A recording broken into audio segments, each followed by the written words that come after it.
Assalamualaikum warahmatullahi wabarakatuh kepada semua students cikgu yang berada di atas talian. Assalamualaikum. Waalaikumsalam. Daniel, sihat Daniel? Alhamdulillah sihat cikgu. Okey, macam mana yang lain, yang perempuan cikgu nak dengar, sihat ke hari ni? Respon sikit. Sihat je. Alhamdulillah, rasanya tidak terlewat untuk cikgu ucapkan salam Aidilfitri.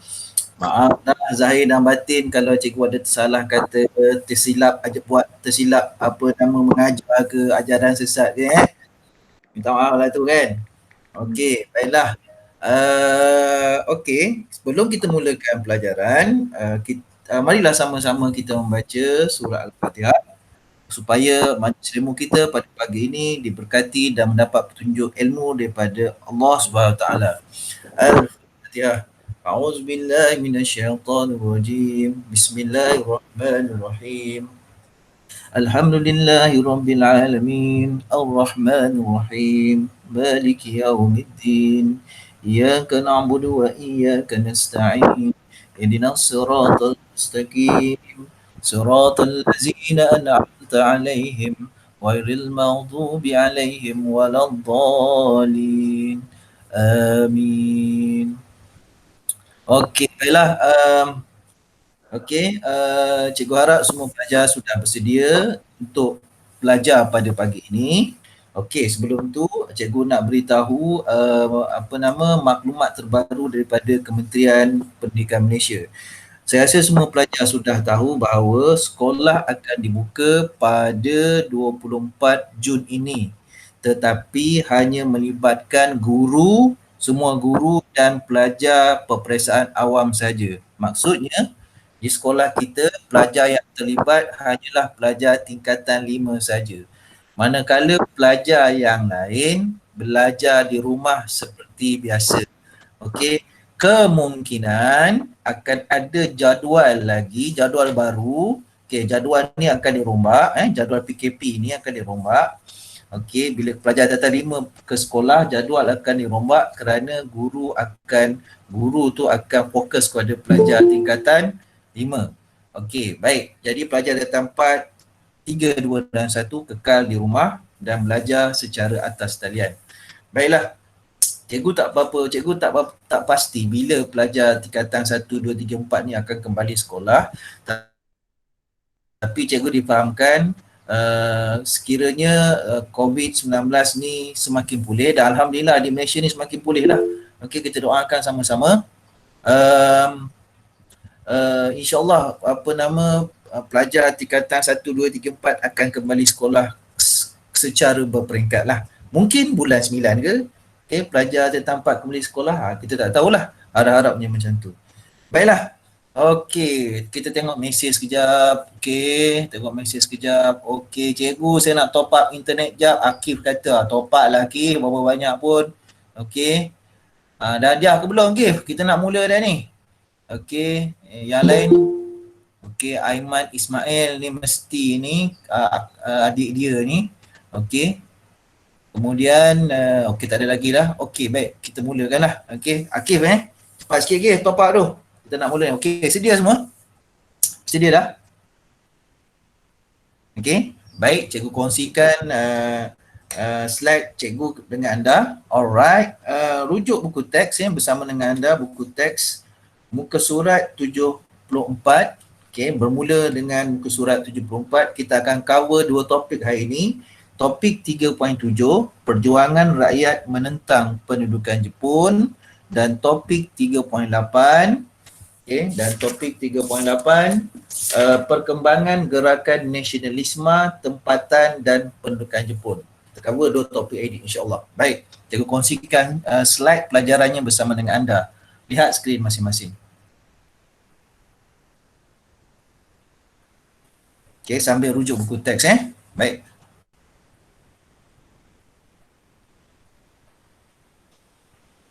Okey, ini slide pelajarannya. Okey, perjuangan menentang pendudukan Jepun di tanah Melayu, Sarawak dan juga Sabah. Okey, kalau awak lihat pada paparan pada skrin anda, okey, slide ini ada gambar latar belakang. Okey, to our glorious heroes. Okey, kemudian ada nama-nama yang telah diukir pada batu tersebut. Okey, baik. Cikgu nak tanya, okey, kepada anda. Sebenarnya apa batu ni apakah maksud di sebalik ukiran nama pada batu itu? Cuba seorang pelajar beritahu. Okey, siapa tahu? Idea. Apa sebenarnya batu tu? Silakan. Nama pejuang. Nama pejuang. Okey.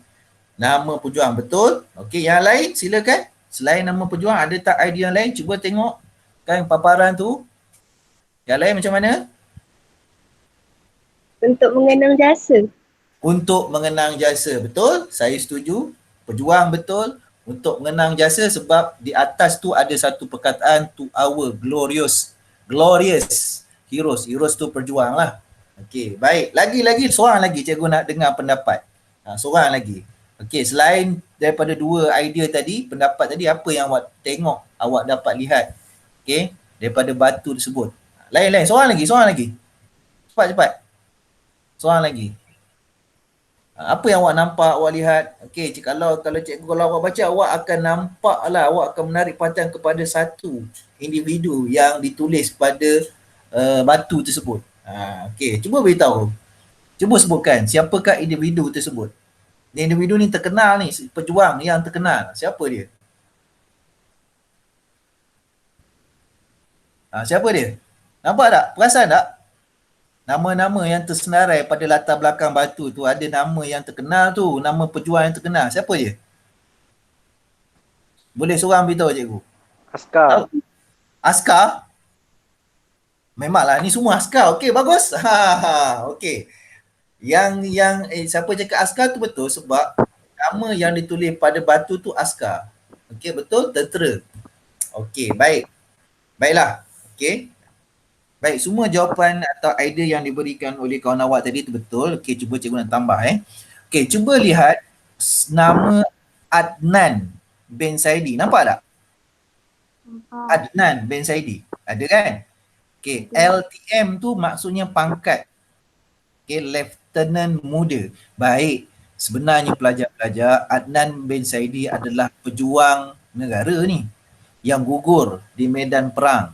Okey, mempertahankan negara daripada pendudukan Jepun. Dia peristiwanya di Bukit Candu Seorang ni lieutenant antara lieutenant yang awal, lieutenant Melayu yang awal. Okey, dalam askar Melayu gugur di medan perang apabila bertempur dengan tentera Jepun di Bukit Candu, Singapura. Okey. Baik, jadi menurut sejarah Lieutenant Adnan bin Saidi bertempur sehingga saat yang terakhir, sehingga pelurunya kehabisan. Okey. Rakan-rakan Adnan telah ramai yang gugur di medan perang. Okey, akhirnya Adnan kehabisan peluru. Kemudian Adnan melawan musuh dengan bayonet pisau yang dilekatkan pada ujung arah senjata dan bertempur habis-habisan sehingga Adnan tewas. Okey. Dan dikabarkan Adnan ni diseksa mayatnya dan digantung di atas pokok secara seorang. Begitulah yang masyhurnya ceritanya. Okey, itulah diangkat sebagai pejuang. Okey, di negara kita. Itu dia pelajar-pelajar. Okey. Jadi sebenarnya kalau awak nak tengok batu ni ada di Malaysia, di Port Dickson. Okey, pergi Port Dickson, di situ ada Museum Tentera Darat. Awak akan nampaklah batu ni Okey, dengan namanya Lieutenant Adnan bin Saidi dan juga pejuang-pejuang yang lain. Baik, gambar di sebelah tu, di belah kanan anda ni adalah gambar Tugu Negara. Okey. Okey, sebenarnya Tugu Negara ni pun dibina untuk memperingatilah pahlawan-pahlawan, pejuang-pejuang kita yang telah gugur, yang mempertahankan negara sejak zaman bermula zaman pendudukan Jepun sampailah zaman ancaman komunis. Begitulah Alright, baik. Tanpa buang masa kita teruskan dengan topik 3.7. Okey. 3.7 dulu surat 74, perjuangan rakyat menentang Jepun. Okey, jom.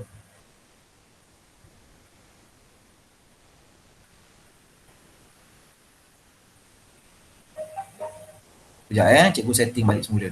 Alright. Okey. Baiklah pelajar-pelajar, topik 3.7, gerakan penentangan rakyat tempatan terhadap pendudukan Jepun di negara kita. Baik, apa yang perlu kita tahu dalam topik ini? Okey, the big idea atau persoalan yang kita jawab, ataupun boleh kita jadikan persoalan ini sebagai objektif pelajaran kita. Baik, yang pertama, mengapakah rakyat tempatan menentang pendudukan Jepun? Mengapa menentang? Okey, persoalan ni sebenarnya anda sudah belajar pada pelajaran yang lalu. Okey, pada pelajaran yang lalu. Kena kaitkan dengan topik 3.7. Mengapakah rakyat tempatan menentang pendudukan Jepun? Mengapa? Sedangkan kita tahu, awak dah belajar sebelum ni bahawa pada peringkat permulaan, rakyat tempatan di negara kita menganggap Jepun ni sebagai penyelamat mereka. Okey. Apakah maksud penyelamat mereka? Nak mengusir penjajah British di negara kita. Tetapi tidak, rupanya Jepun pun sama. Okey, menduduki negara kita. Baik. Jadi kita akan jawab persoalan pertama ni pelajar-pelajar. Baik, yang kedua, the big idea. Bagaimanakah bentuk penentangan rakyat tempatan menentang Jepun? Bagaimana bentuknya? Okey. Baik. Bila cakap bentuk penentangan ni, okey, maksudnya cara yang digunakan untuk menentang Jepun. Adakah secara serang hendap? Adakah secara gerila? Okey, adakah secara berdamai? Okey, apa caranya? Anda kena kenal pasti. Baik, sebelum kita teruskan topik ni, lanjut dengan topik ini, cikgu nak tunjukkan satu lagu yang berkaitan dengan topik. Okey, lagu ini adalah lagu OST, lagu tema bagi sebuah filem, iaitu filem Lieutenant Adnan Satu Tika Dahulu. Cikgu tak tahulah awak pernah tengok filem ni atau tidak. Filem ini arahan Aziz M. Osman. Baiklah, jadi cuba awak fahami lagu tema tersebut. Okey, baik.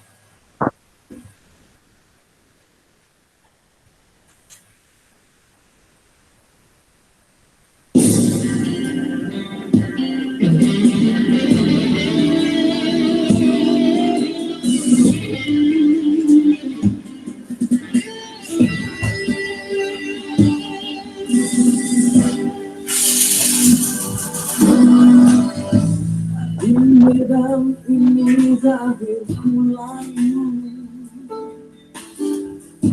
jasad kaku di belenggu, jalur nadi masih kuku, jadi setia tidak luntur. Di medan masih disandang, korbanku untuk meluang, teduhkan azam nusa agar generasiku terbela. Jejakku tinggalkan untuk kau teruskan bangkitkanku dalam perjuanganmu. Jangan lupa semangatku, semangatmu merintis jiwa.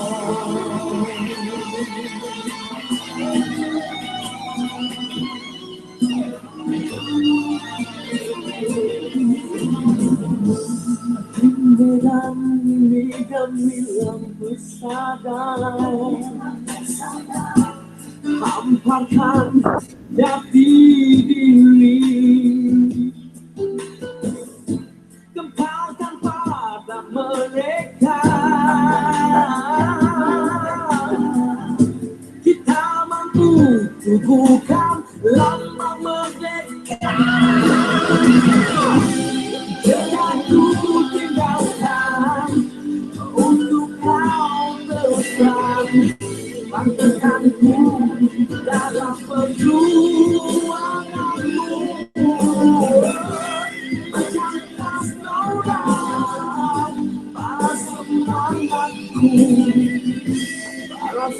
mengerti merintis cinta.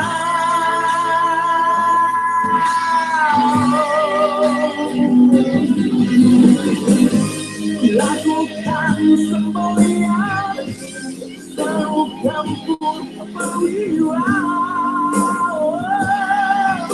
Walau buku masa kaya dengan ikhlas sebagai hidup wira bangsa.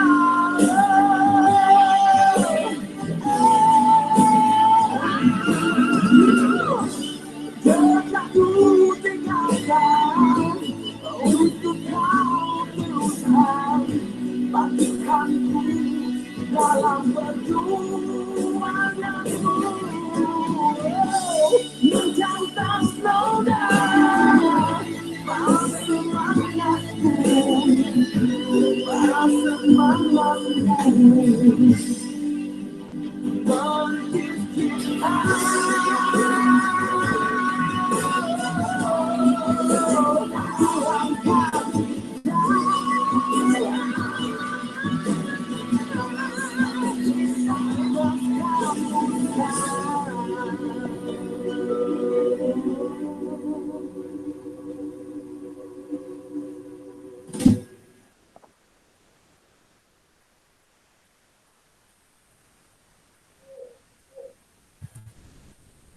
Oh, itu dia lagu tema daripada filem Lieutenant Adnan. Okey. Baik. Okey. Apa yang awak faham tentang lagu tersebut? Seorang cuba beritahu cikgu. Senang ya, apa yang awak nampak, apa yang awak lihat, apa yang awak faham. Okey, silakan seorang.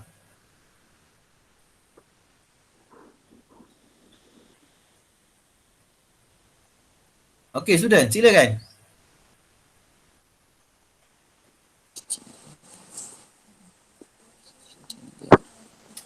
Silakan seorang. Takkan awak tak nampak apa-apa, mesti ada kan? Okey. Silakan seorang. Silakan. Berkorban demi maruah negara. Berkorban demi maruah negara. Betul? Betul tu? Lagi? Come on. Yang lain? Sila. Semangat yang berkobar-kobar menentang penjajah. Okey, semangat yang berkobar-kobar menentang penjajah. Okey, seorang lagi. Silakan. Seorang lagi.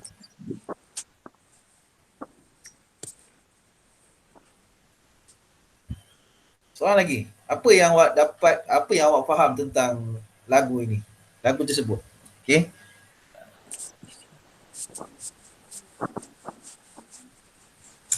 Okey. Tak apa.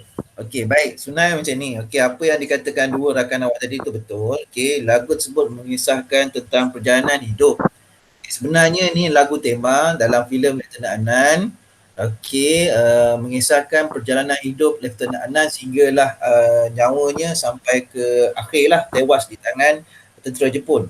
Okey, baik. Jadi awak tengok jadi semangat berkorban betul, semangat mempertahankan negara, patriotik dan sebagainya tu betul sebenarnya. Okey.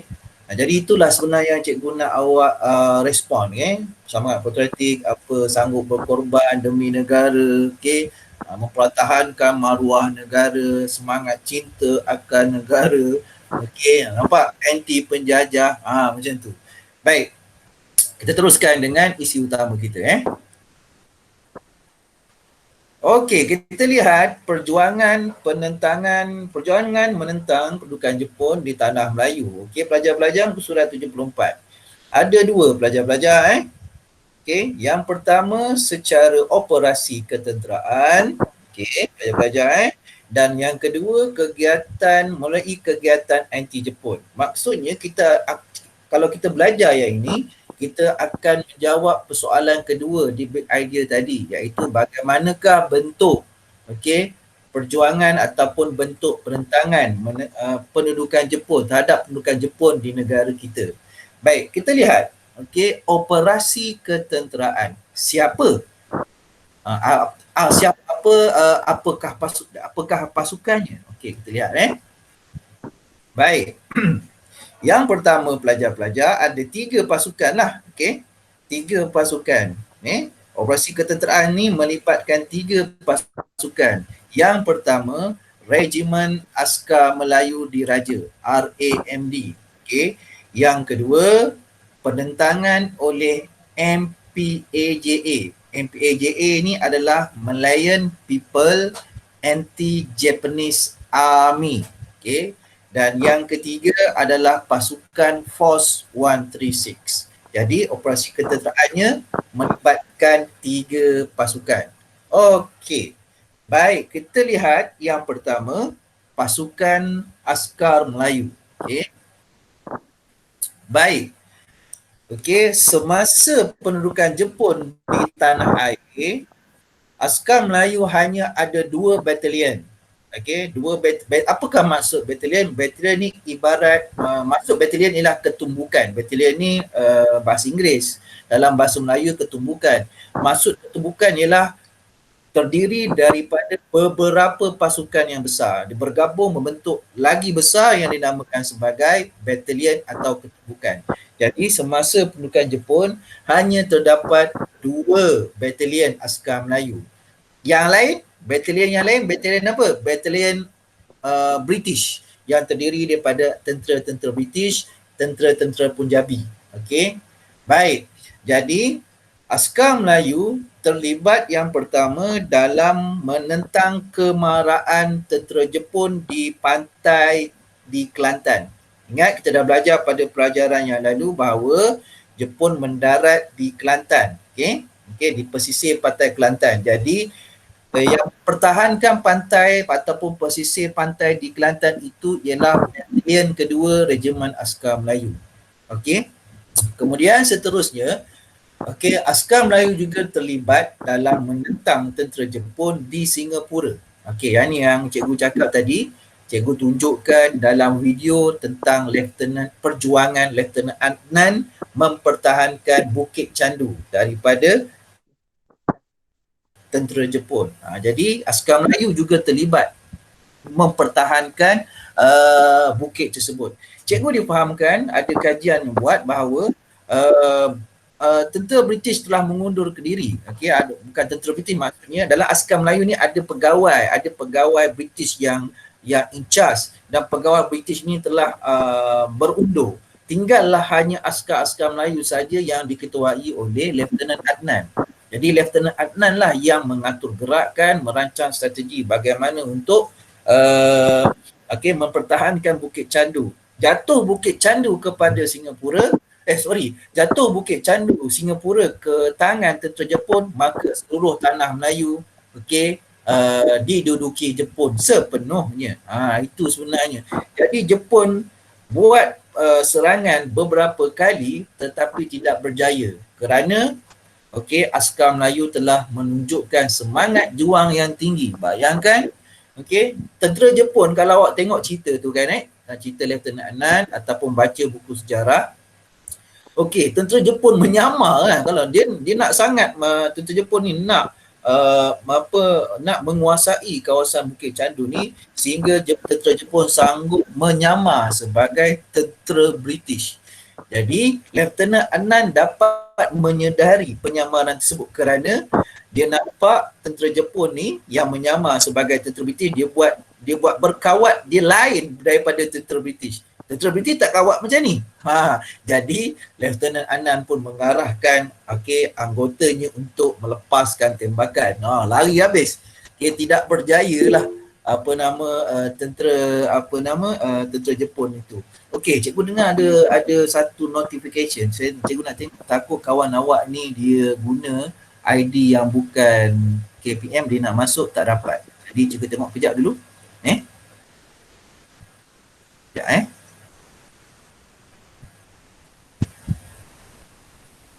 Sekejap siapa yang nak masuk? Dah 16 orang dah. Alhamdulillah 15 orang lah. Alright, kita sambung balik sekejap cikgu besarkan. Alright, itu dia Baik, jadi itulah pelajar-pelajar. Yang pertama, pasukan pertama, operasi ketenteraan ialah yang melibatkan pasukan Askar Melayu. Setakat ni ada nak tanya tentang Askar Melayu? Ada nak tanya? Ada tak? Okey. Okey, kalau senyap macam tu tak adalah. Okey, pelajar-pelajar boleh lihat pada muka surat 74. Okey, ada 3 gambar tokoh askar Melayu. Yang pertama Lieutenant Adnan Saidi, yang kedua Lieutenant Ibrahim Aladita dan yang ketiga Corporal Yaakob Bidin. Jadi tiga-tiga ni adalah antara tokoh besar lah dalam Regimen Askar Melayu. Okey, baik. Kita lihat pasukan kedua yang terlibat dalam operasi ketenteraan menentang pendudukan Jepun. Okey. Baik, pasukan kedua ialah MPAJA, Malayan People Anti-Japanese Army. Buku teks muka surat 75. Okey, buku teks muka surat 75. Baik. Jadi MPAJA ni siapa sebenarnya? MPAJA ni adalah satu pasukan tentera yang ditubuhkan oleh Parti Komunis Malaya. Okey. Jadi MPAJA ni ramai anggotanya terdiri daripada orang Cina. Okey, ada pelajar tanya cikgu, mengapa ramai Cina menganggotai MPAJA? Okey, dia macam ni. Okey. Parti Komunis Malaya, okey. Soalan tadi, mengapa orang Cina ramai menganggotai MPAJA? Okey, kerana layanan kejam oleh tentera Jepun. Ingat balik pelajaran cikgu yang lalu, Jepun melayan orang Cina dengan kejam di tanah Melayu. Jadi orang Cina ni mencari perlindungan daripada diseksa dan dibunuh dengan Parti Komunis Malaya. Okey, Parti Komunis Malaya. Jadi sebab dia Parti Komunis Malaya ni ramai Cina, sebab orang Cina nak berlindung dengan PKM kerana layanan kejam tentera Jepun. Okey. Lepas tu ada pelajar tanya juga, kenapa Jepun melayan kejam orang Cina? Okey, sebab negara Cina dan negara Jepun secara tradisinya memang bermusuhan. Okay, awak pun dah belajar, cikgu pun dah tunjukkan bagaimana Jepun telah menewaskan Manchuria, perang Jepun-Cina. Jepun dah menguasai wilayah Manchuria. Okey. Jadi memang Jepun dan Cina ni musuh tradisi yang adalah musuh tradisi. Baik. Jadi PKM pun menubuhkan pasukan ketenteraan yang dinamakan sebagai Malayan People Anti-Japanese Army, khusus untuk menentang Jepun. Okey, khusus untuk menentang Jepun. Okey, jadi menjelang menjelang pendudukan Jepun, bukan menjelang Jepun. Okey, PKM ni dia MPAJA ni, pasukan ni dilatih oleh British sendiri. British beri latihan, okey, jungle warfare, peperangan dalam hutan. British membekalkan senjata, okey, untuk untuk menentang tentera Jepun. Okey, jadi ada juga soalan tanya kepada cikgu, mengapa British sanggup bekerjasama dengan komunis iaitu MPAJA untuk menentang Jepun? Okey, sebenarnya pada ketika itu pelajar-pelajar Perang Dunia Kedua, awak dah belajar Perang Dunia Kedua pun. Perang Dunia Kedua, British, Rusia, Amerika Syarikat menjadi satu pasukan bersekutu. Okey. Jadi Rusia komunis, British kapitalis, US kapitalis. Okey. Jadi mereka tiga kuasa ni sanggup bekerjasama untuk menentang musuh yang sama iaitu Jerman. Jadi tidak heran sebenarnya British di tanah Melayu, British bekerjasama dengan PKM untuk menentang Jepun.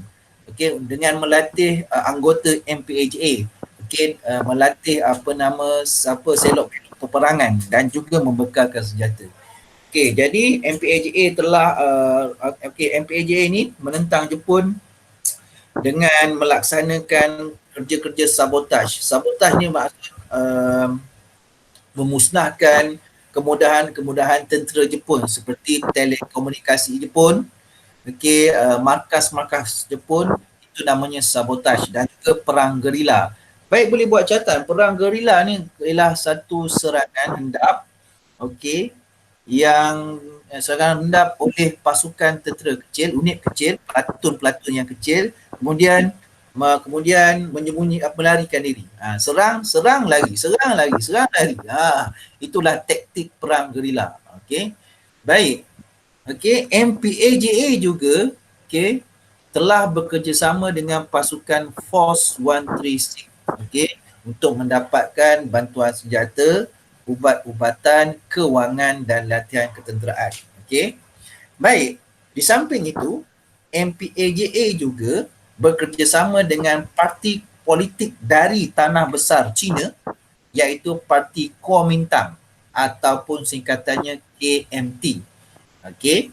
Jadi hasil kerjasama tersebut okey maka lahirlah satu tentera namanya Overseas Chinese Anti-Japanese Army (OCAJA) yang dikenali dengan Tentera Bintang 1. Okey. Jadi inilah dia pelajar-pelajar penentangan MPAJA. Okey. Baik, setakat ini ada nak tanya tentang MPAJA dan juga Askar Melayu. Okey, silakan kalau nak tanya setakat ini.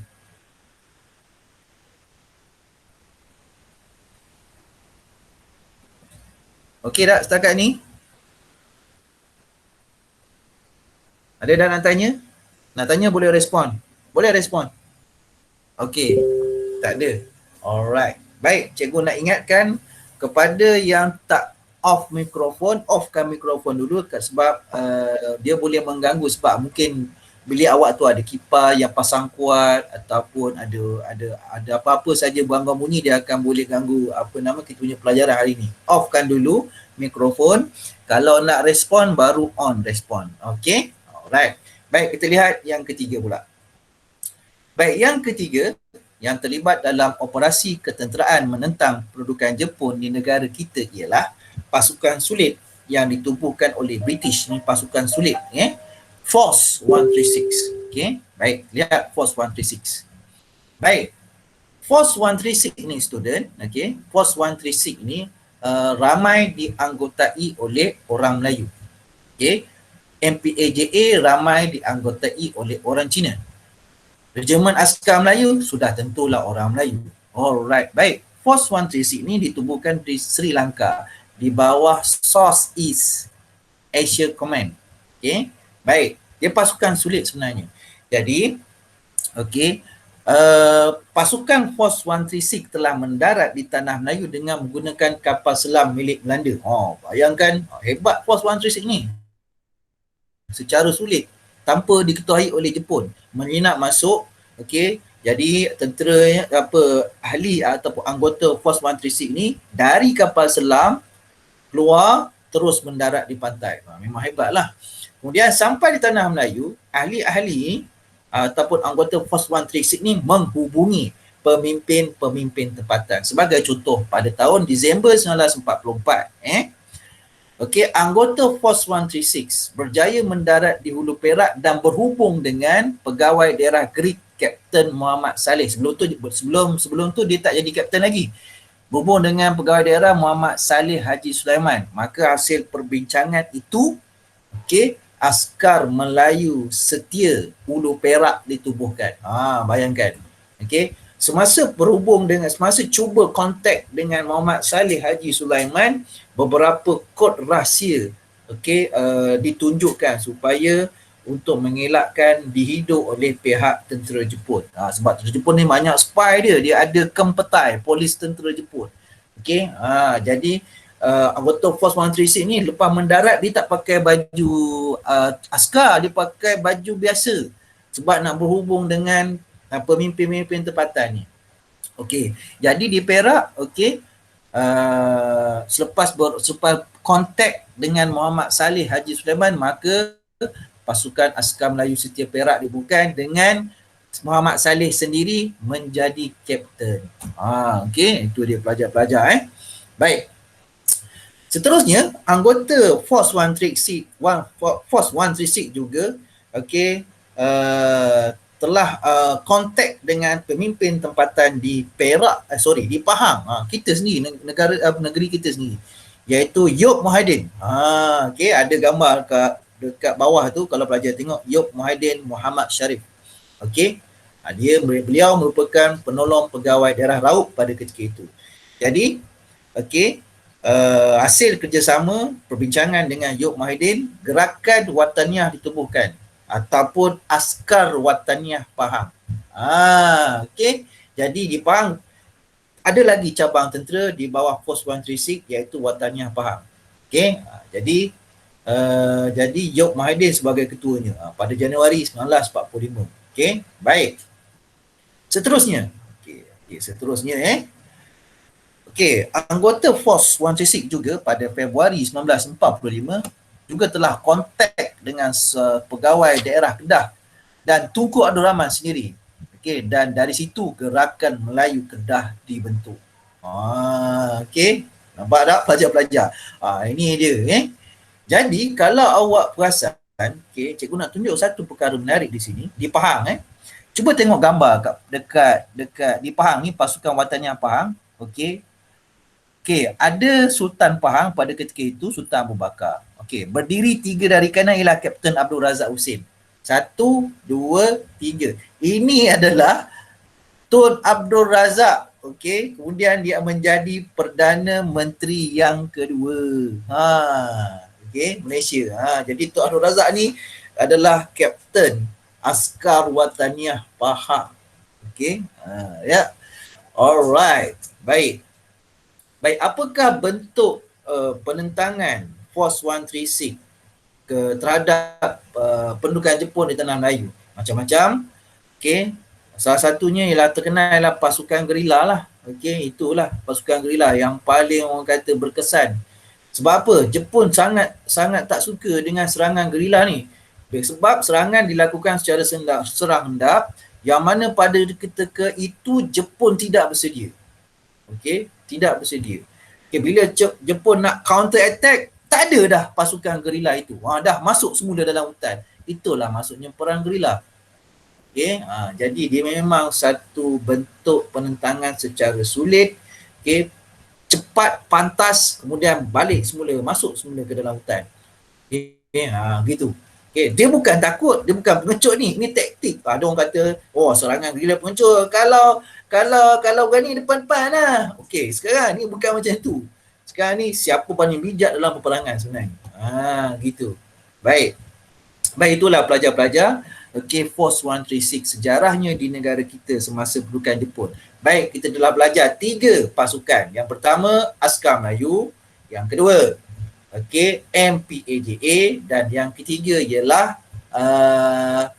Force 136. Baik, ada tak soalan atau kemuskilan tentang operasi ketenteraan ini? Silakan, apa saja yang berkaitan dengan operasi ketenteraan boleh beritahu cikgu. Silakan.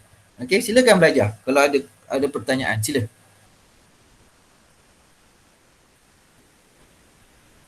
Sila, kalau ada. Kalau okey, respon juga. Sebab cikgu nak tahu juga. Kalau respon okey supaya cikgu teruskan dengan slide seterusnya. Sila. Okey. Okey, ada tak? Okey, Okey, faham Faham.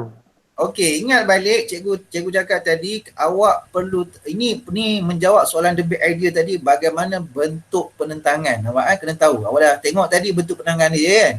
Okey, jadi awak highlightkan bentuk penentangan tersebut, awak buat ringkasan, senaraikan semula dalam bentuk notes, point dalam memo pad masing-masing, tampal pada buku-buku dalam ruang-ruang mana-mana ruang kosong dalam buku teks, atau just highlightkan dengan pen highlighter. Okey, alright. Baik. Okey, kalau tak ada soalan, kita teruskan dengan slide seterusnya. Okey. Okey, penentangan terhadap pendudukan Jepun juga berlaku. Okey, secara individu pelajar-pelajar, secara individu. Okey. Ramai sebenarnya individu di tanah Melayu, Sabah dan Sarawak menentang pendudukan Jepun. Sekadar contoh, dalam buku teks ada 2 individu yang terkenal. Okey, lihat muka surat 78 dan 79. Individu pertama ialah Gurchen Singh dan individu yang kedua ialah Shibil Katigasu. Lihat yang pertama dulu, Gurchen Singh. Okey. Boleh highlightkanlah isi-isi pentingnya. Baik, siapakah Gurchen Singh? Sebelum pendudukan Jepun, Gurchensing ni ialah anggota polis. Anggota polis. Okey, tengok ni muka dia. Oh, handsome juga Bagi anggota polis ni handsome juga Alright. Baik. Okey, jadi bagaimanakah Gurchensing menentang Jepun? Okey, beliau menentang Jepun dengan cara menyebarkan risalah dan propaganda. Highlightkan. Menentang Jepun dengan risalah dan propaganda. Maksudnya Gurchensing ini tidak mengangkat senjata. Okey, baik. Kemudian Gurchensing untuk mengelakkan kegiatannya dihidu oleh tentera Jepun, Gurchensing tak menggunakan nama sebenar, menggunakan nama samaran, Lion of Malaya. Okey. Baik, risalah-risalah atau propaganda itu diedarkan secara teratur dan berkesan. Dan risalah itu mengandungi fakta sebenar tentang perang dan pendudukan Jepun di tanah Melayu dan juga di dunia. Baik, jadi Gurchensing ni, dia situasi ni macam ni pelajar-pelajar. Semasa Jepun menduduki di negara kita, Jepun telah buat banyak sekatan dan larangan. Antara sekatan dan larangan tersebut ialah memiliki radio. Jadi Jepun tak nak orang tempatan memiliki radio. Kenapa? Sebab Jepun tak nak tersebarnya maklumat tentang operasi tentera Jepun yang makin hari makin tewas di tangan tentera bersekutu. Okey, jadi Jepun tak nak berita itu sampai ke penduduk tanah Melayu. Kalau sampai berita itu kepada penduduk tanah Melayu, maka akan berlaku kebangkitan. Jepun tak nak tu. Sebab, sejak Jepun menyerang Pearl Harbor di Hawaii, tentera bersekutu yang diketuai oleh Amerika Syarikat, telah menjalankan operasi besar-besaran untuk menewaskan Jepun di Pasifik. Apabila Jerman kalah di Eropah, maka tentera bersekutu yang diketuai Amerika ni dapat mengalih perhatian sepenuhnya kepada Jepun di Pasifik. Satu-satu wilayah Jepun, wilayah di Asia Pasifik yang Jepun kuasai jatuh semula ke tangan tentera bersekutu iaitu Amerika. Sebagai contoh, Filipina, Jepun telah menduduki Filipina, Amerika mundur. Kemudian tak lama tu mereka merampas semula Filipina. Jadi situasi ini dari hari ke hari Jepun semakin terdesak, semakin ditekan oleh tentera bersekutu. Dia tak nak status yang berlaku di dunia ketika itu mempengaruhi penduduk tempatan. Itulah Gurchensing. Gurchensing agaknya Gurchensing ni ada simpan radio kot. Dia tahu apa yang berlaku agaknya lah kan. Dalam masa yang sama, beliau juga menyamar sebagai wartawan dan mendalangi sabotaj terhadap landasan kereta api yang menjejaskan pengangkutan tentera Jepun.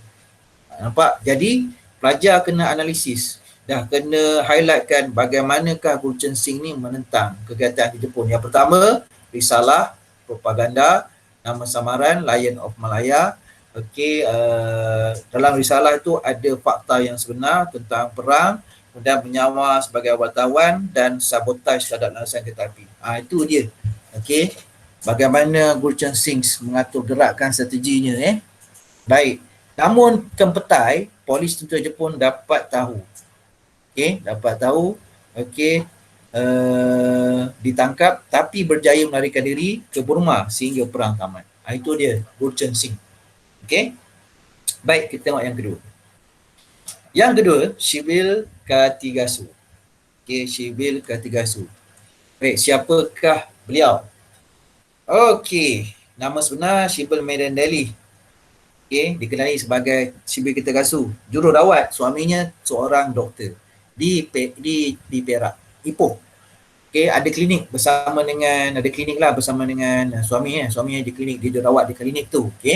Semasa pendudukan Jepun, pasangan ini Shibil dan suaminya telah memberi bantuan kepada tentera yang menentang Jepun, tentera ataupun tentera gerila Jepun, gerila anti Jepun, bantuan ubat-ubatan dan juga perawatan perubatan kepada mereka yang cedera. Dan jurawat ini Shibil juga menyimpan radio dan berkongsi maklumat siaran radio British dengan gerila anti-Jepun. Jadi gerila anti-Jepun ni tahu bahawa Jepun semakin terdesak. Itu sebabnya perjuangan gerila anti-Jepun di tanah Melayu semakin hari semakin hebat. Dia tahu Jepun makin lama makin kalah. Okey. Alright. Tetapi jurawat Shibil dan suaminya ditangkap. Okey. Dan diseksa dengan sangat kejam sehingga suaminya meninggal mati dalam tahanan. Shibil selepas Jepun tewas, kalah, Shibil dibebaskan.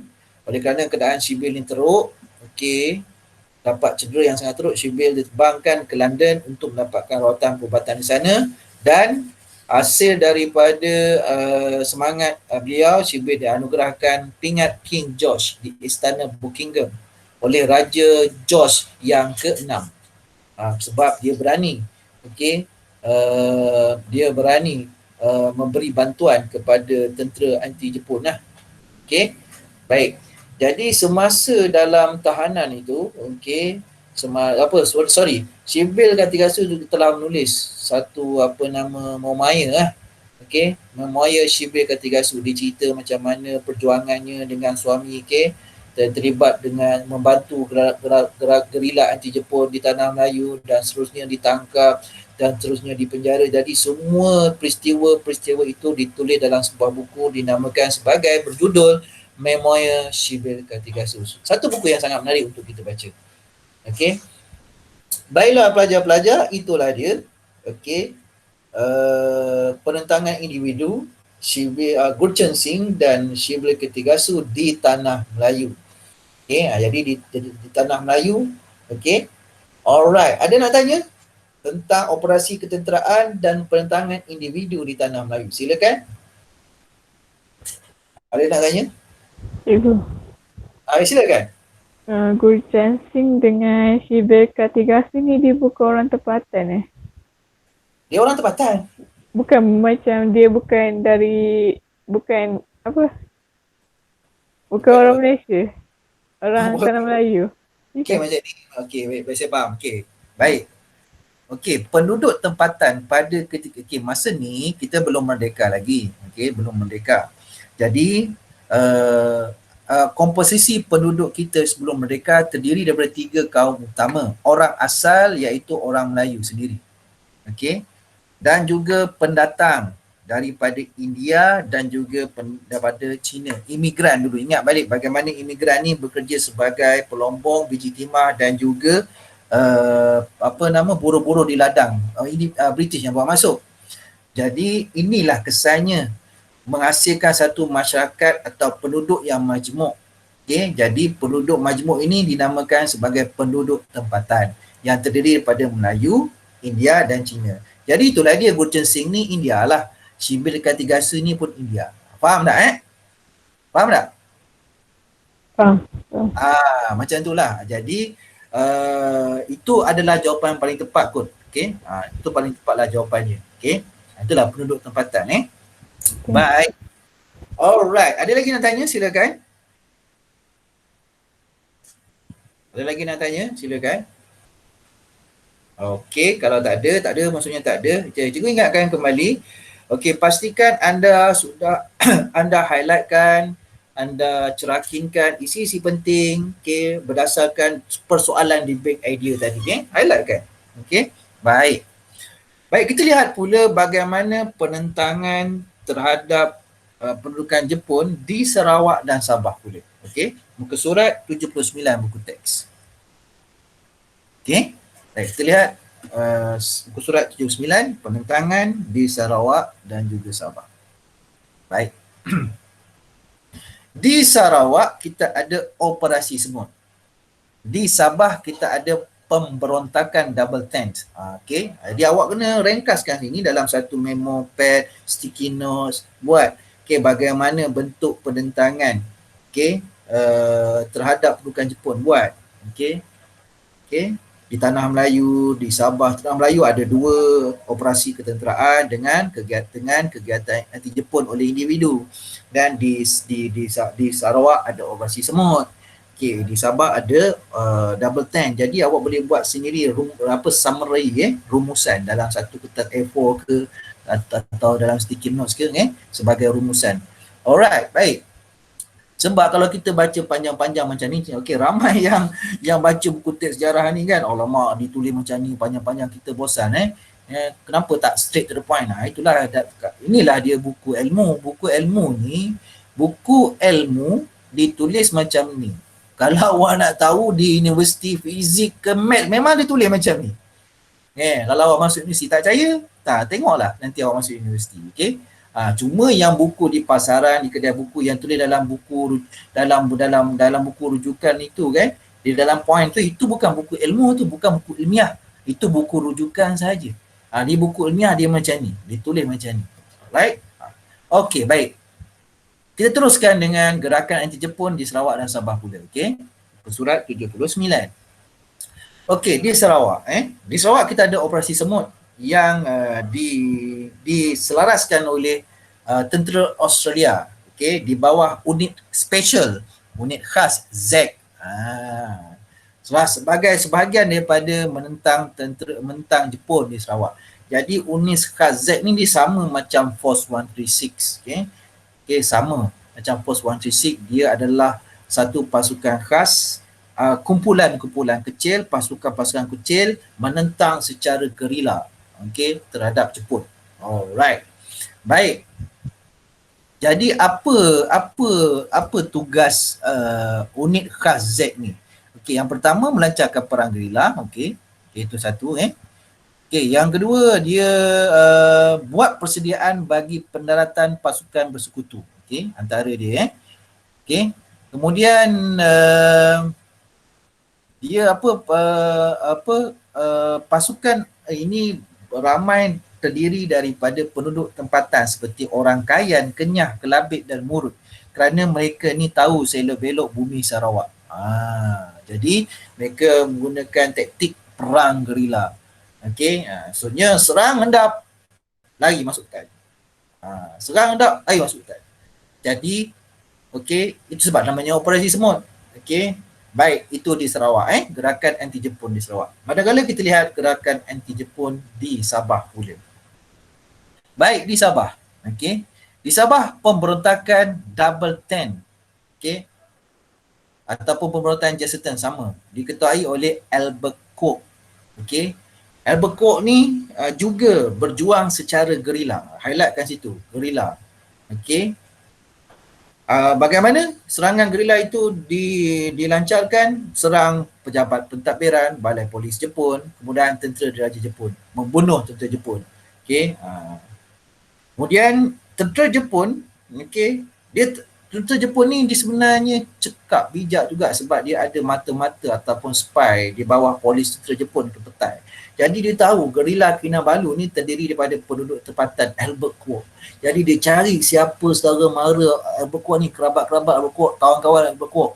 Maka tentera Jepun tahu lokasinya, kemudian okey, membakar kampung-kampung yang Albert Cook duduk, menetap.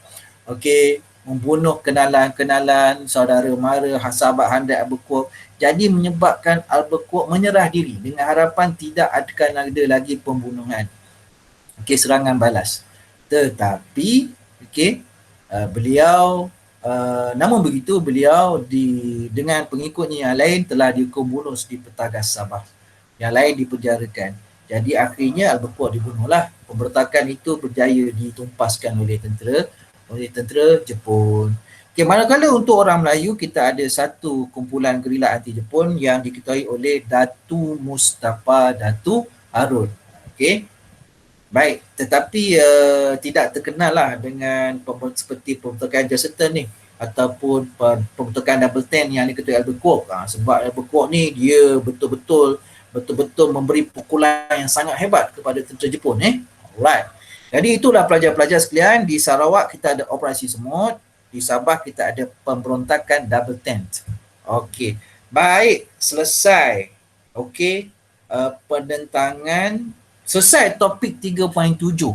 Okey, selesai topik 3.7. Jadi cikgu nak tanya, ada tak apa-apa persoalan atau tak faham tentang topik 3.7 ini? Okey, silakan kalau ada soalan. Silakan kalau ada soalan. Silakan.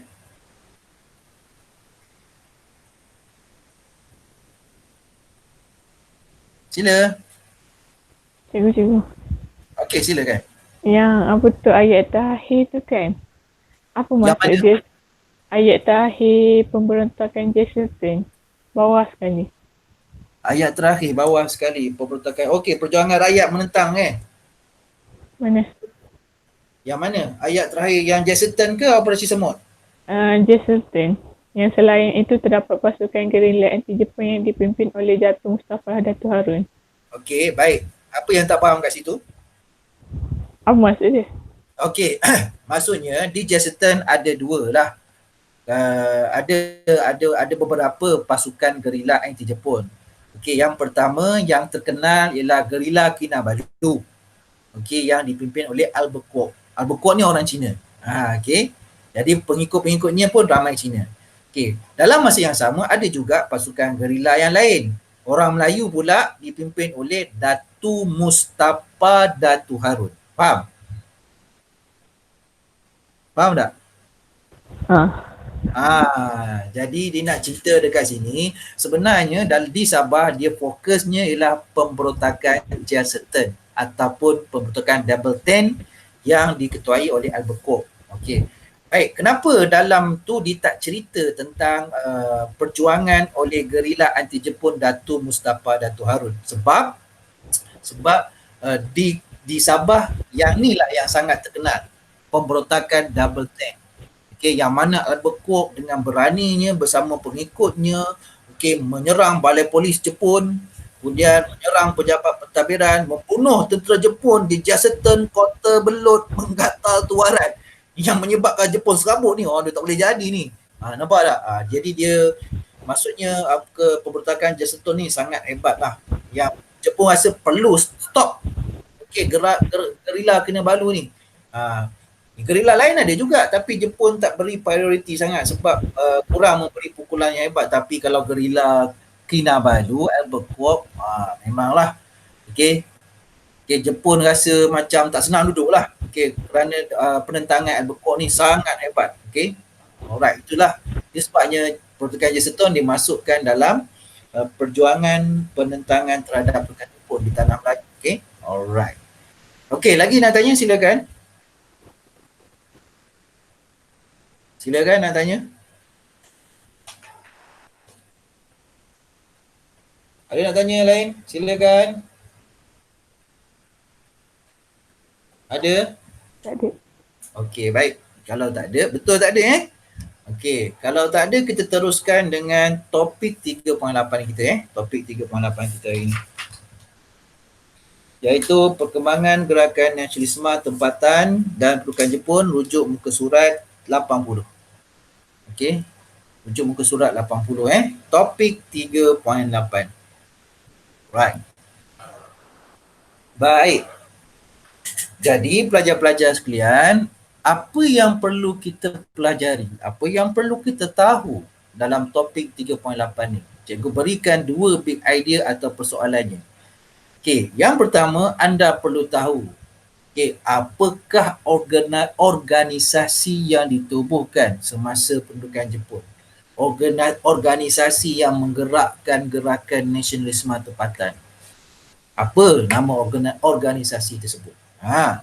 Yang kedua, bagaimanakah organisasi itu digerakkan? Okey, pelajar-pelajar, jadi dalam topik 38 ni you kena kenal, you kena identify organization. Okay, what is the organization yang ditubuhkan? Kemudian how organisasi itu digerakkan menentang pendudukan Jepun. Yang ini bukannya operasi ketenteraan pelajar. Yang ini adalah gerakan yang oleh orang tempatan, organisasi, persatuan atau ketemuan, kesatuan atau persatuan yang ditubuhkan untuk menentang pendudukan Jepun yang bukan bersifat military. Alright? Baik. Awak lihat pada sudut belah kanan ada gambar. Gambar ini ialah gambar Ibrahim Haji Yaakob. Di sebuah buku, dalam bukunya bertajuk Melihat Tanah Air. Merupakan tokoh yang semasa pendudukan Jepun lah. Baik, kita sambung Kita lihat di tanah Melayu. Okey, muka surat 80 dan 80 surat 80. Alright. Baik. Okey, baik, kita bincang yang ni. Perkembangan semangat anti penjajah. Baik. Jadi macam mana dia boleh muncul semangat anti penjajah ni? Okey, baik. Dia cerita dia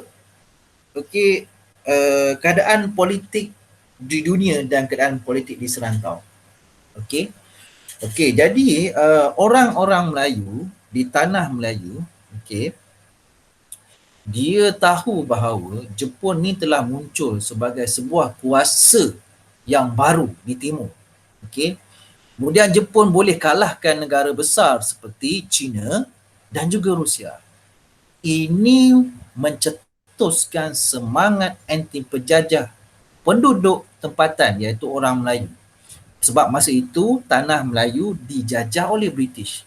Jadi mereka berfikir sebegini, Jepun negara kecil boleh menewaskan negara besar seperti Rusia dan China.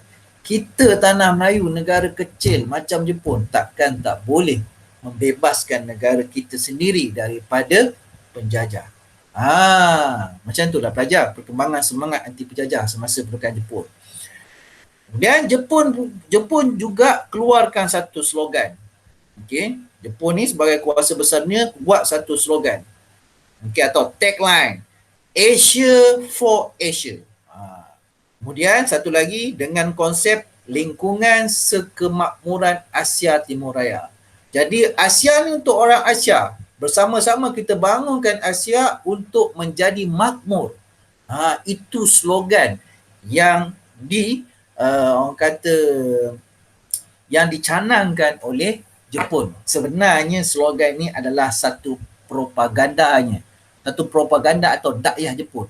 Yang mana orang tempatan melihat Jepun ni sebagai penyelamat mereka.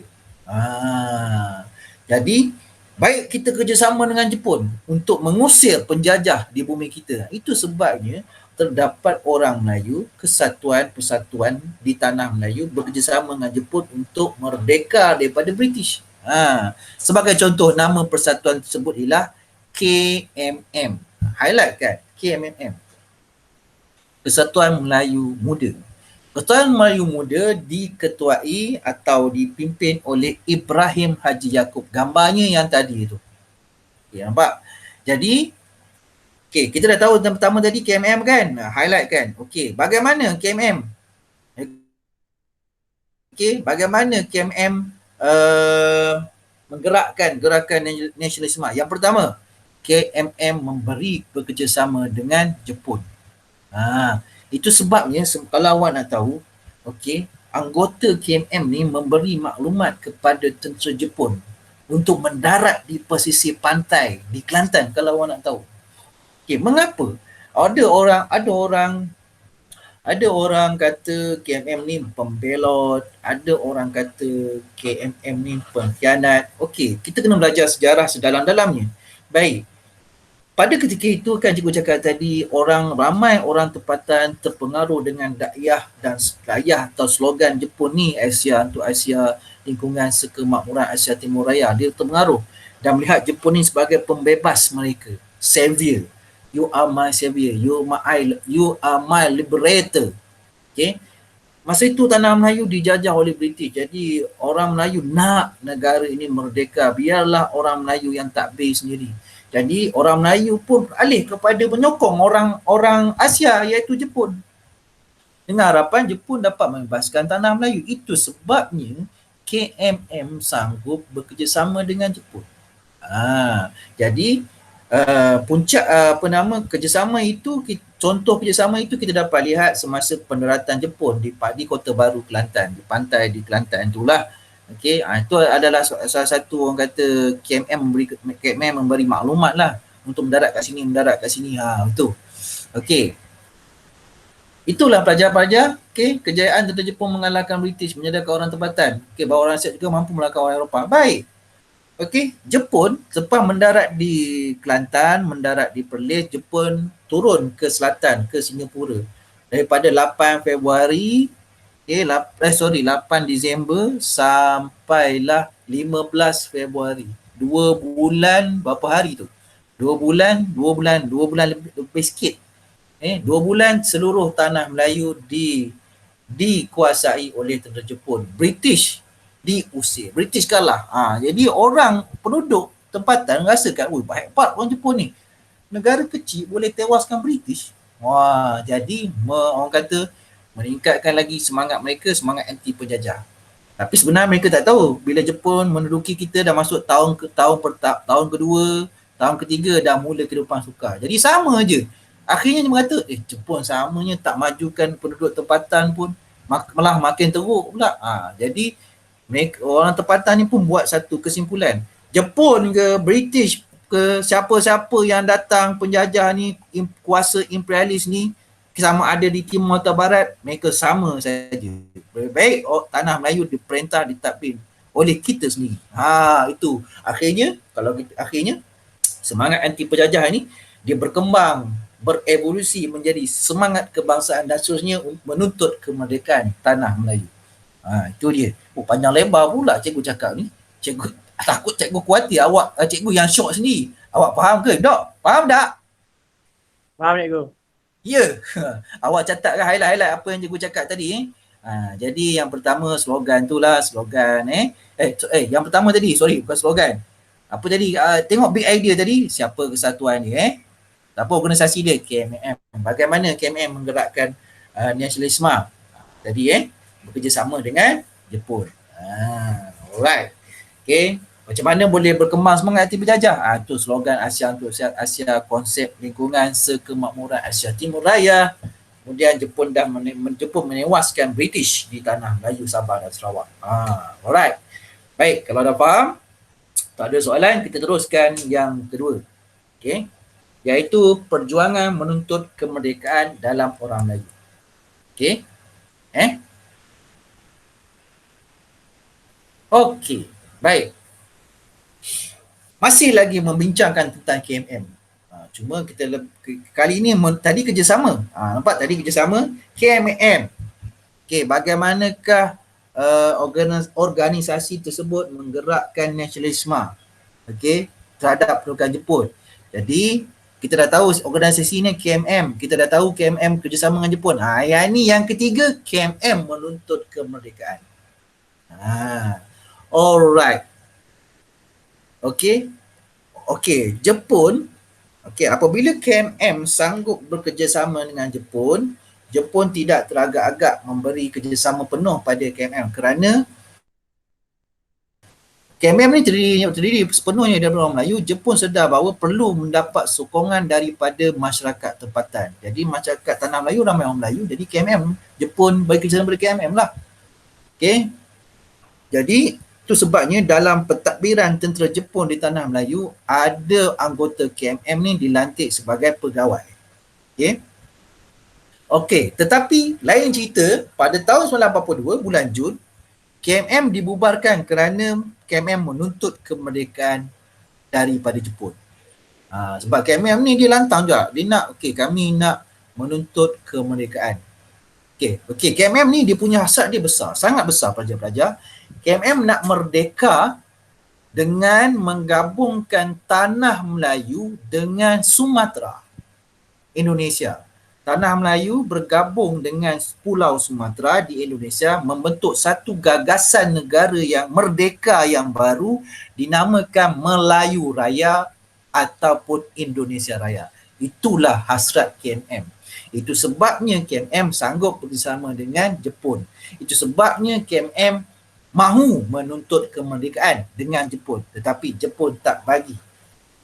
Sebaliknya Jepun membubarkan KMM. Walaupun KMM banyak membantu tentera Jepun menentang British. Baik. Kemudian anggota KMM ni dia pun buat strategi baru macam mana nak berjuang ni. Maka anggota KMM dalam organisasi ketenteraan ditubuhkan oleh tentera Jepun. Baik, kita tahu tadi Jepun ni dia sanggup bekerjasama dengan KMM Okey, kerana perlu dapat sokongan masyarakat tempatan. Jadi Jepun telah tubuhkan satu organisasi ketenteraan yang ramai terdiri daripada anggota KMM, iaitu Gyugun, atau dalam bahasa Melayunya Pembela Tanah Air. Ada dalam buku teks tu. Pasukan tentera sukarela, Volunteer Army Force, okey, untuk membantu Jepun mempertahankan tanah Melayu. Ibrahim Haji Yaakob sebagai ketuanya, Lieutenant Colonel. PETA, Pembela Tanah Air. Dan ada satu lagi pasukan namanya Gyutai, Pasukan Pertahanan Pesisiran Pantai. Ini macam Maritim Malaysia lah kan sekarang. Okey, untuk menjaga keteraman awam. Okey, ketuanya Onan Haji Siraj. Okey, Gyugun dan Gyutai. Okey, namun begitu, Gyugun dan Gyutai ni memanglah untuk membantu Jepun mempertahankan tanah Melayu daripada British dan sebagainya. Tetapi dalam masa yang sama, okey, mereka menentang Jepun secara senyap-senyap. Iaitu dengan gerakan bawah tanah lah. Senyap-senyap. Okey. Senang cerita lah. Itu sebabnya cikgu belajar sejarah kan di universiti. Okey, pensyarah cikgu kata KMM adalah double agent. Agent bermuka dua. Sebab apa? Yang pertama, KMM bekerjasama dengan Jepun. Okay, sebab apa KMM kerjasama dengan Jepun? Sebab nak dapat merdeka, nak tubuhkan Melayu Raya, Indonesia Raya. Okay. Kemudian dalam masa yang sama, KMM juga membantu memberi maklumat, menjadi risikan bagi pihak British menentang kerja Jepun. Dia dua. Okay, itu sebabnya KMM ni boleh kita katakan sebagai double agent. Okay. Baik, itulah pelajar-pelajar tentang KMM, bagaimana dia menuntut kemerdekaan. Ada sambungannya. Okey. Jom kita tengok sambungannya. Okey, tengok sambungannya. Ke surat 81 sambungannya. Alright. Okey. Baik. Kita lihat pada Jun 1945. Okey, Jun 1945 Jun 1945 ni tentera Jepun semakin terdesak kerana serangan pihak bersekutu yang hebat. Okey, Jun 1945 ni ini adalah satu tahun yang mana Perang Dunia Kedua bakal berakhir. Okey, Jun 1945. Okey, baik. Okey, Dr. Burhanuddin Al-Hamid, Ibrahim Haji Yaakob, Onan Haji Siraj telah menubuhkan KRIS. Okey. Baik, cikgu dah beritahu tadi. Okey, KMM nak menubuhkan gagasan Melayu Raya atau Indonesia Raya kan. Untuk mencapai hasrat itu, KMM menubuhkan Kesatuan Rakyat Indonesia Semenanjung, KRIS, untuk mencapai kemerdekaan tanah Melayu. Dan siapa sangka Jepun akhirnya bersetuju, merestui. Nampak? Mula-mula tak setuju. Ingat tadi cikgu cerita kan, tak setuju kan? Sekarang setuju pula. Okey. Jadi untuk mencapai kemerdekaan tanah Melayu bersama-sama dengan Indonesia, lebih tepat lagi sebenarnya Sumatera, melalui semangat Asia untuk Asia. Tapi tak jadi pelajar-pelajar. Sebab apa? Jepun kalah di tangan pihak bersekutu apabila bandar Hiroshima dan Nagasaki dibom, menyebabkan Jepun menyerah kalah tanpa syarat. Maka hasrat KMM untuk membentuk negara yang merdeka, Melayu Raya yang bergabung dengan Indonesia tidak menjadi kenyataan. KRIS dibubarkan. KMM dibubarkan, KRIS dibubarkan. Dan serpihan-serpihan ini, anggota-anggota serpihan ini membentuk satu parti baru dinamakan sebagai PKMM, Parti Kebangsaan Melayu Malaya, selepas Jepun kalah. Itu dia pelajar-pelajar sekalian. Okey. Jadi cikgu harap pelajar dapat menganalisis. Okey, bagaimanakah organisasi KMM ni menggerakkan perjuangannya. Okey. Yang pertama, cikgu ulang balik. Okey, yang pertama bekerjasama dengan Jepun. Okey. Dalam masa yang bersama juga dia bekerjasama dengan British. Betul tak? Okey. Yang kedua menuntut kemerdekaan. Okey, daripada dua tu kita boleh kembangkan lagi. Okey, sebagai contoh, okey, bekerjasama dengan Jepun, kita merubuhkan pembela tanah air, okey, Gyugun dan Gyutai tu. Okey. Kemudian Kris, okey. Jadi macam kemudian tidak jadi kenyataan Kris tu sebab bandar Jepun menyerahkanlah pada pihak itu. Okey, setakat ni ada soalan tentang KMM dan perjuangannya. Ada tak? Ada tak KMM? Ini KMM cerita pasal KMM, Kesatuan Melayu Muda dan perjuangannya. Faham tak setakat ni? Ada apa soalan? Silakan cikgu buka ruang kepada soalan, silakan. Silakan. Kalau ada. Silakan. Kalau tak ada soalan pun respon. Tak ada cikgu. Boleh cikgu masuk slide ke seterusnya. Tak ada cikgu. Betul, faham ni? Faham Okey, kalau tak ada, okey, cikgu harap lepas ni awak buat summarize sendiri, awak buat rumusan sendiri, okey? Okey, highlight-highlightkan tadi dah kan? Okey, betul tak ada? Betul? Cikgu tanya balik sekali lagi, betul? Ya. Okey, kalau tak ada kita teruskan, kita lihat pula di Sarawak dan juga Sabah. Okey.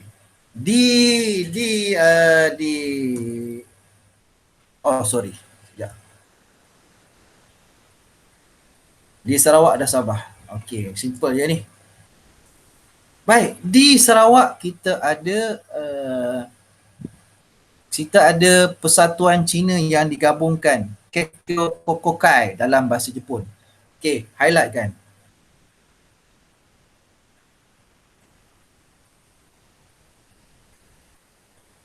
Okey, highlight kan Okey, baik. Jadi oleh kerana Jepun kekurangan pegawainya, jadi orang Melayu dan Iban diberikan jawatan kuasa lebih tinggi sebagai pegawai daerah. Sebelum ni tentera British lah. Bila Jepun menduduki Sarawak, maka orang tempatan lah diberi jawatan sebagai pegawai. Jadi pegawai-pegawai tempatan yang berkhidmat dalam pentadbiran Jepun, dia dapat pengalaman, dia dapat ilmu. Okay, dia dapat cara-cara belajar pentadbiran. Jadi menyebabkan timbulnya kesedaran politik di kalangan mereka. Dan menjadikan ini, dia kata, bolehlah aku tadbir Sarawak sini, kita dah tahu macam mana tadbir. Hasil daripada ilmu dan pengalaman semasa menyandang pegawai dia semasa pentadbiran Jepun dulu. Okey, manakala di Sabah, kesedaran politiknya ada beberapa pertubuhan ditubuhkan seperti PKML, Parti Kebangsaan Melayu Labuan, okey, oleh Tengku Nordin Abu Bakar Zakaria Gun berdasarkan idea Harun Aminur Rashid. Harun Aminur Rashid ni adalah seorang penulis yang menyampaikan mesej-mesej yang mesej itu bertemakan semangat kebangsaan, semangat anti penjajah dan sebagainya. Okey. Kemudian di Sabah juga ada Parti Kebangsaan Melayu Tawau ditubuhkan. Okey, jadi senang cerita rumusan bagi Sarawak, politik di Sarawak ialah di Sarawak kita ada Persatuan Cina yang digabungkan ke Kokekai, Kakio Kekai. Okey, yang kedua, oleh kerana pegawai Jepun kurang di Sarawak, maka peluang dibuka pada penduduk tempatan. Penduduk tempatan mengisi jawatan tersebut dan belajar pengalaman dan ilmu baru tentang selok-belok pentadbiran. Jadi mereka rasa lebih yakin untuk mentadbir negara Sarawak selepas ini. Okey, jadi kat situ timbul kesedaran politik. Okey, baik, itu Sarawak settle. Okey, highlight kan.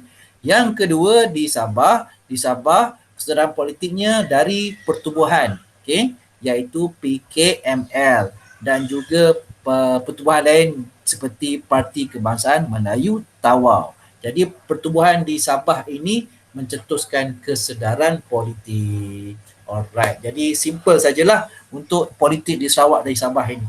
Alright, ada nak tanya tak? Ada tak? Okey, ada? Okey, kalau tak ada nak tanya maka kita dah tamat kelas kita pada pagi ini. Okey, Baik, cikgu tak nak apa nama lama-lama, cikgu terpaksa tamatkan kelas sebab 9:30, lagi berapa minit lagi, dah 9:30 dah pun. Cikgu ada kelas dengan 5 Al-Biruni. Baik, kita akhiri majlis kita, minta maaf ya. Persoalan yang, kalau ada persoalan kita awak simpan dulu untuk kelas akan datang. Boleh tak?